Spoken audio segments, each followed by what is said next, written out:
What other sort of problems did you find then when you actually had students in here and you were teaching? Well, it was, we expected to have difficulties with students being unfamiliar with Second Life. Mm-hmm. So we thought at the beginning they might not even be able to operate this scenario in here, for example. The other thing I would say is that Second Life is quite a distracting environment. So some students were more concerned with the color of their hair than with learning anything about artificial intelligence. Very disappointing for a teacher to find that the subject ranks below hair. But that's how Second Life appeals to everybody's vanity. It has that aspect to it.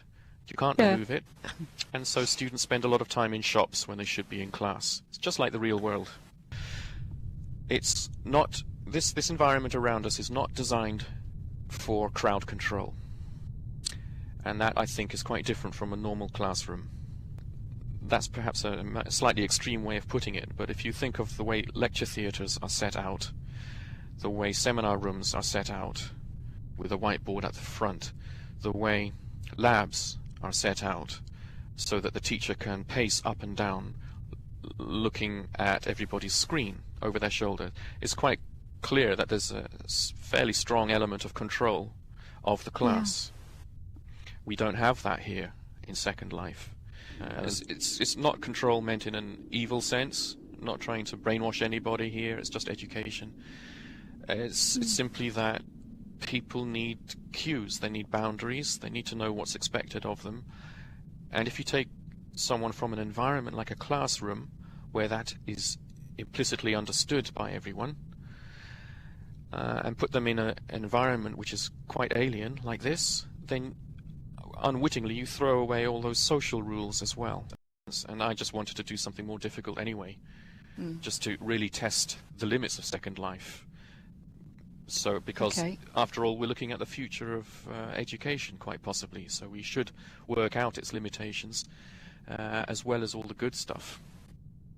Will you be continuing this next semester with your students? Will you redevelop some of this and try again, perhaps with a bit more guidance on the social etiquette, perhaps, of being in this world? Or do you think you're giving this up as a technology and not bothering? No, I still think, although the first experience hasn't settled the question about how relevant Second Life is going to be for education in the future, I think the question's still open for this sort of application. So I'm going to try it again at the beginning of next year, yes, and I will do, as you suggest, some guidelines for how to behave in Second Life, and maybe try a little bit more to control and guide the class. There will be some other small changes I'll make as well to this room and the other room. So it's been positive enough to encourage me to do it again, and the students did react positively to this experience in here.